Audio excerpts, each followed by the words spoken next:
Here's problem 221. Driver A is cruising along enjoying the fall colors. Driver B starts her car at the instant he passes her. Their velocities are shown as functions of time in the graph below. At what instance in time are the drivers A and B side by side? Let's look at the moment when driver A passes driver B. So we're going to start there and then adapt our answers later. Okay, so at this moment, what do we know about our kinematics? Well, if we look at car A, we know that our initial velocity is 20 meters per second from the graph. We're going to have constant velocity, so our final velocity is also going to be 20 meters per second. Hence, our acceleration is going to be 0 with a constant velocity. And our displacement, let's call it delta x1, will be equal to initial velocity times time plus 1/2 acceleration times time squared. But we have no acceleration for this car, so acceleration 0. So our displacement for all time is our initial velocity times time, which is 20 times t. Alright, and we want to find out what t is equal to.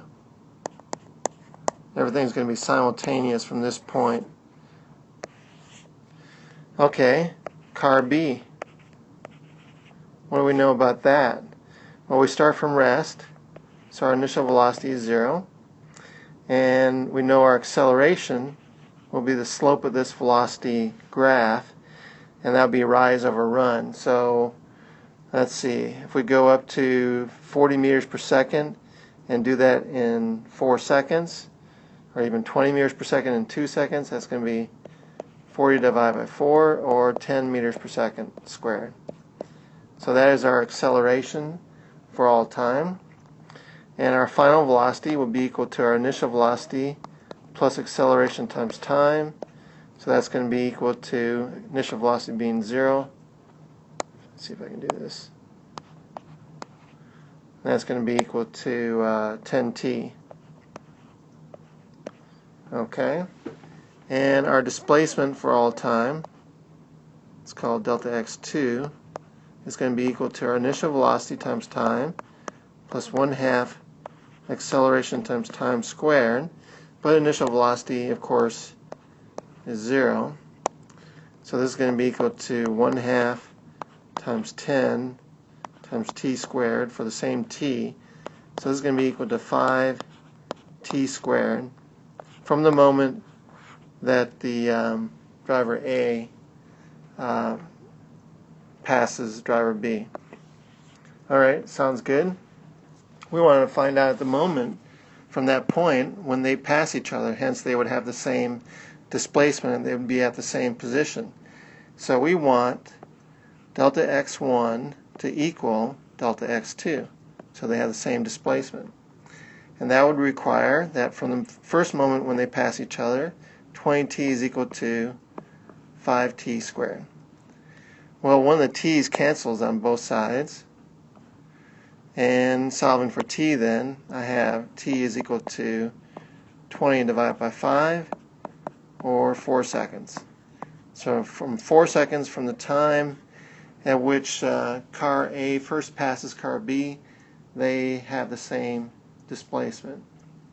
So as we've defined it, they pass at 0 seconds and 4 seconds, but on the graph that would mean differently. On the graph they pass at 2 seconds on the graph and 4 seconds later at 6 seconds. So that's the moment. Those are the times at which they are side by side and they pass, and they have the same displacement. You know, on such a graph where we have velocity versus time, the area underneath the graph is the same as displacement. So if we were to look at 4 seconds later, at this point at 6 seconds from 2 seconds, you could see that the area underneath car A, the rectangle here, which is the blue area here, is the displacement of car A. In other words, For car A, delta x would equal that area of that rectangle, which would be 20 meters per second times 4 seconds, or 80 meters. Okay? The area under car B's graph will also be the displacement of car B, which is actually this red area. And that is going to be equal 1/2 the base times the height for that triangle. And that is 1/2 times 4, and the height being 40. So that is also 80 meters. So just looking at the area underneath a velocity versus time graph will give you displacement, and that will prove in this case that they have the same displacement from the moment that they both were past each other, or they both were side by side to begin with, 80 meters down the road.